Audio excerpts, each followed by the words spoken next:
지난 8월에 있었던 북한의 목함 지뢰 도발, 그때 안타깝게 오른쪽 다리를 잃었던 김정원 하사 다 기억하고 계시죠? 저희도 그동안 관심을 좀 덜 가진 건 아닌가 이렇게 반성은 해보는데, 그런데 김정원 하사의 모교인 세화고등학교에서 김하사를 위해서 김하사 상까지 만든다고 합니다. 자, 그리고 후원도 해준다고 하는데 어떤 이야기들이 숨어 있는지 자세히 살펴보겠고요. 이어지는 정치 이야기까지 저희가 정리를 해드리겠습니다.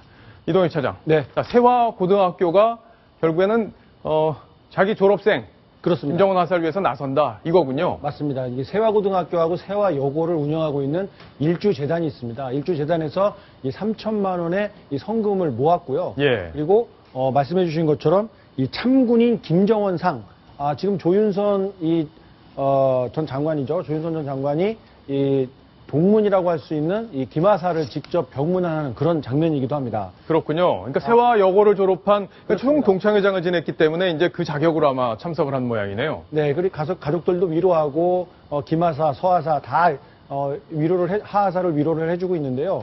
학원 측에서는 이 3천만 원의 성금을 모으고 그리고 이 장학금을 수여한다. 김하사가 원하면은 박사과정까지 모두 장학금을 지급을 하겠다 이렇게 약속을 했고요. 예. 그리고 세화고등학교 졸업식 때는 참군인 김정원상을 제정해서 김하사가 직접 학생들에게 시상하는 그런 방안도 추진하겠다고 약속을 했고요. 예. 의족에도 사실은 이 천차만별인데요. 가장 좋은 것으로 지급을 해주겠다 이런 약속까지 곁들였습니다. 사실 가장 힘든 게 처음에는 다리를 잃고 나서 국민들이 걱정을 정말 많이 했잖아요. 그렇죠. 많은 분들이 관심도 보이고 언론에서도 엄청나게 많은 스포트라이트를 김하사와 하사에게 보냈었는데, 그런데 이제 시간이 좀 지나면서 사실 소원해졌어요. 맞습니다. 지금 계속해서 매일 보도를 할 수는 없겠습니다만 국민적인 관심이 벌써 그 사이에 많이 식었다라는 것은 많은 분들이 느끼실 수 있을 텐데요. 그래서 이종명 대령 기억하실지 모르겠는데요. 예. 2000년도에 동료 장병을 구하기 위해서 뛰어들었다가 지뢰 폭발로 다리를 잃은 그런 참 군인 아니겠습니까? 그렇죠. 우리 방송에도 출연해 주신 적이 있는데 이분이 이제 지난달 전역을 했다고 하는데 이분께서도 여러 가지 조언의 말씀을 많이 해주셨던 그런 기억이 납니다. 자, 지금 화면에 보이는 저분이죠. 그렇죠. 예. 근데 저분도 이제 다리를 하나를 잃고 지금 의족으로 생활하고 계시다가 최근에 전역을 하셨는데, 가장 힘든 것이 이 관심이 떠나는 것, 이걸 거다 이런 얘기를 한 적이 있습니다. 저희 뉴스탑10에 출연해서 한 이야기를 직접 한번 들어보시죠. 대령님께서 보시기에는 이 두 분이 앞으로 이 위기를 어떻게 이겨낼 수 있을지 참 국민들 걱정 많이 하시거든요. 어떻게 보십니까? 예, 저 두 하사가 지금은 그래도 많은 사람들이 와서 격려를 하고 또 위문을 하고 하기 때문에 지금은 굉장히 어떻게 보면 좀 고무되어 있는 그런 상황일 수도 있습니다. 그렇지만 이런 시기가 조금 지나고 나면은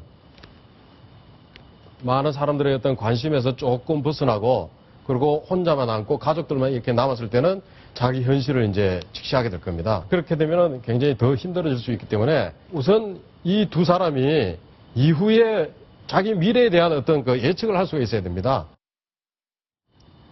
지금 이제 걱정해 주신 것처럼 이 사람들의 관심이 멀어지고 혼자만 남게 됐을 때 여러 가지 어려움이 생길 수 있다 이렇게 걱정을 해 주셨는데요. 이 학교 측에서 매년 졸업식 때마다 자기 후배 학생 모교를 찾아가서 후배 졸업생들에게 자기 이름으로 된 상을 준다고 한다면 학생들에게도 큰 교훈이 될 테고 본인에게도 매년 한 번씩이라도 정기적으로 많은 사람들 앞에서 나의 그동안의 공로에 대해서도 다시 한번 스스로 생각해 볼 수 있는 계기가 되기 때문에 큰 도움이 되지 않을까 이런 생각이 듭니다. 알겠습니다. 자, 그제 조윤선 전 정무수석이 직접 이 하사들을 위로하기 위해서 찾아서 또 동문들과 함께 찾아갔다고 합니다. 그래서 저희가 조윤선 전 정무수석을 지금 전화로 연결을 해 보겠습니다. 자, 조윤선 수석님 안녕하세요. 네, 안녕하세요. 예, 오랜만입니다. 언론에 등장하신 것도 참 오랜만인 것 같은데, 자, 그제 이제 병원에 찾아가 보셨는데, 제일 궁금한 건 일단 이 하사 두 분이 건강이 많이 회복이 됐나 하는 거예요. 어떻습니까? 예, 제가 10월 초에 갔을 때는 하재현 하사는 장기 수술을 막 마친 상태여서 통증이 아주 심했습니다. 또 부모님도 상심이 크셨는데, 이번에 가니까 하하사도 재활 치료를 시작할 만큼 많이 회복을 했고, 부모님 안색도 한결 편안해지셔서 제가 마음이 무척 놓였습니다. 어찌나 좋던지 어머니하고는 한창 껴안고 기뻐했고요. 하하사는 회복이 되면은 수색대에 다시 가겠다고 각오가 대단합니다. 김정원 하사는 피부에 파편 치료할 때마다 화약이 터져서 통증이 무척 큰데 재활치료 열심히 받고 있습니다. 또 중환자실에서 회복하자마자 병원장님한테 거수경례해서 모두 놀라게 했다고 하는데요. 아주 쾌활해서 병원 직원들한테 인기 만점이라고 합니다. 아, 그렇군요. 근데 요즘에 정치 다시 이제 시작하신다 이런 얘기들이 보도에 나오고 있는데, 이제 바쁘실 텐데 어떻게 이분들한테 이렇게 관심을 갖게 됐는지 궁금하네요. 이 두 분이 사건 직후에 보여준 의연함과 용기가 우리 국민 전체를 감동시키지 않았습니까?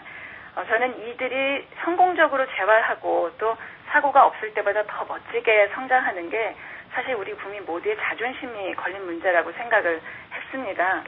근데 김정원 하사가 마침 세화 후배라는 사실을 지난달에 알게 돼서 동창회에서는 모금 운동을 시작을 했는데 어떻게 하면 좀 지속적으로 격려를 해줄 수 있을까 고민하던 중에 이종명 대련님 기사를 보게 됐습니다. 대령님께서는 관심이 끊어지는 게 제일 괴로운 일이었다라고 하시면서 여러 가지를 제안을 해주셨는데 대령님 제안대로 동창회하고 모교 또 재단이 모여서 논의를 했더니 말씀대로 세화고등학교하고 또 동부산대학 그 하재현대 하사가 나온 학교에서 두 분 이름으로 상을 만들어서 또 직접 시상할 수 있도록 하겠다. 또 매년 강연의 연사로 초빙하겠다는 약속을 해주셨습니다. 그 세화고 재단에서는 장학금도 주겠다고 약속했고요. 사실 세화고등학교는 재단은 같지만 남학교로 세화여고하고는 다른데 예. 여고 동창들이 아들 군대 보낸 엄마 마음으로 아주 모금에 열심이었었습니다. 아, 그랬군요. 네. 자, 이 국민의 자존심을 살리는 일이다라는 말이 참 가슴에 와닿는데 저희도 사실 그동안 관심을 좀 덜 가졌던 거 아닌가 이렇게 반성도 좀 해보겠습니다. 자, 정치 이야기 좀 하나 더 해봐야 될 텐데 내년 총선에서 서울 서초갑에 출마한다 이런 보도가 계속 나오고 있습니다. 결심을 하신 건가요? 사실 서초는 제가 76년 한글날에 이사와서 지금까지 살면서 아주 애정이 깊은 곳입니다. 처음으로 아파트라는 데서 생활을 해봤고 또 제 방도 따로 갖게 돼서 너무 좋아서 학교 갔다 오면 창밖을 무끄러니 바라보곤 했던 기억이 나는데요. 지금 긍정적으로 생각을 하고 있고 아, 그렇군요. 예, 주변 분들 얘기도 많이 듣고 있습니다. 예. 자, 지난 5월에 이제 청와대에서 나오셨는데 그 뒤에 박근혜 대통령하고 좀 연락도 하고 그러시는지 그것도 좀 궁금하네요. 대통령께서 성공적으로 국정수행 하셔서 많은 국민이 행복해질 수 있도록 돕는 게 또 제 소임이라는 생각에는 청와대 안에 있건 밖에 있건 변함없습니다. 그러니까 큰 일을 하건 사소한 일을 하건 간에 늘 그런 생각으로 돕고 있고요. 예전에 마크 리퍼트 미국 대사한테 언론에 오바마 대통령하고 가깝다고 하는데 전화 자주 하냐, 무슨 얘기 하냐 이런 걸 물어봤더니 예. 리퍼트 대사가 대통령과 나와의 대화는 우리 둘만의 것으로 간직하고 싶다라고 대답을 했는데요. 저도 마찬가지입니다. 아, 그렇군요. 결국에는 뭐 답변을 안 주시는 걸로 이렇게 정리를 하겠습니다. 어쨌든 저희도 이 두 하사분들에게 지속적으로 관심을 못한 것 조금 전에도 저희가 좀 반성한다 말씀을 드렸는데 따뜻하게 이분들에게 마음을 써주셔서 저희가 대신 감사하다는 말씀을 드리겠습니다. 자, 지금까지 조윤선 전 정무수석이었습니다. 감사합니다. 감사합니다. 예, 박성훈 논설위원. 네. 자, 조윤선 지금 수석 얘기를 쭉 들어봤는데 어쨌든 이 두 하사분이 이런 노력을 통해서 또 재활을 잘 해서 국민들 앞에 좀 당당한 모습을 다시 서주시길 저희도 기대를 한번 해볼 텐데 네. 정치 얘기로 조금 들어가 보면 서초갑 얘기가 지금 굉장히 관심사가 돼버렸어요. 네.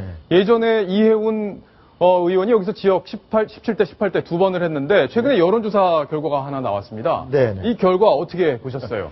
최근에 한 8개 관심 지역을 그 모 방송사에서 리얼미터에 의뢰해가지고 했죠. 예. 이 서초갑에 보면 조윤선 의원이 38.7%로 예. 여기서 17, 18대 의원을 지낸 이해훈 전 의원보다 6.6%포인트 앞서는. 앞서는 예, 걸로. 물론 오차범위 냅니다만. 예. 어쨌든 앞서는 결과가 나왔는데요. 사실 조윤선 의원이 본격적으로 지금 아까 39년을 살아온 이 지역이지만 본격적으로 뛰지는 않았음에도 불구하고 이렇게 여기서 두 번의 현역 의원을 지내고 또 지난 그 3년간 아주 이를 어금니 꽉 깨물고 여기서 열심히 뛰어온 이해훈 의원을 앞서고 있다라는 것은 상당히 많은 부분 시사하는 바가 크다고 봐야 될 것 같습니다. 자, 그런데 이제 이분 같은 경우에는 신박이라고 알려져 있고 조윤선 의원 같은 경우, 전 정무수석 같은 경우에 그리고 이해훈 전 의원도 옛날 친박으로서 박근혜 대통령과 굉장히 가까웠는데 지금 현재는 어떤 상황이에요? 이해훈 의원은 그 2007년 대선 후보 경선 때는 사실 박근혜 후보의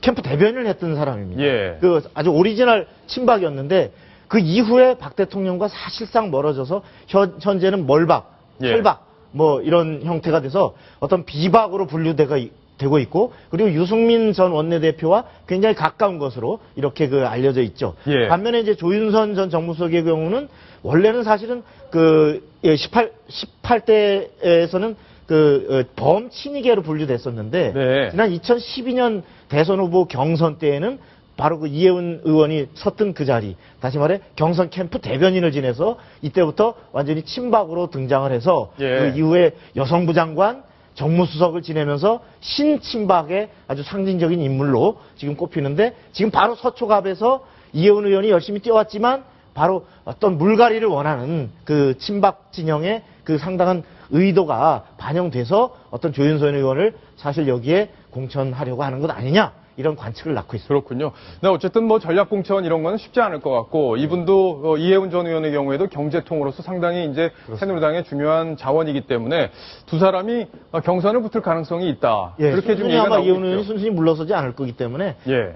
경선을 붙을 가능성이 상당히 높다고 봐야 될 것 같습니다. 그렇군요. 자, 결과가 어떻게 나올지 참 궁금한데 앞으로 이제 경선까지는 한 4개월 정도 남은 것 같습니다. 앞으로 두 사람이 이제 레이스를 쭉 펼치는 과정도 저희가 또 관심 있게 지켜볼 텐데요. 자, 정치 얘기 짧게 하나만 더 하겠습니다. 야당에서 갑자기 오픈 프라이머리를 들고 나왔어요. 이 김무성 대표가 계속 하자고 했는데 사실 문재인 대표 입장에서는 좀 어렵다 이런 식의 얘기가 나왔는데 야당에서 무려 79명이나 네. 동의를 했습니다. 79명이면 129명의 야당 의원 중에서 과반수가 넘죠. 예. 저렇게 저 의원들이 다 오픈 프라이머리, 다시 말해서 원하는 모든 국민이 후보를 뽑는 데 참여해서 어떤 후보 공천권을 행사할 수 있다라고 하는 오픈 프라이머리를 하자라고 하는데 그 앞장선 의원은 최규성 의원입니다. 최규성. 최규성 의원은 사실은 신노입니까? 비노입니까? 과거에 그 김근태 전 의원의 김근태 의원을 따르던 민평연계라 그래가지고 예. 굳이 따지면 사실은 비노라고 할 수 있는데 그 여기에 이번에 서명한 79명의 의원들에는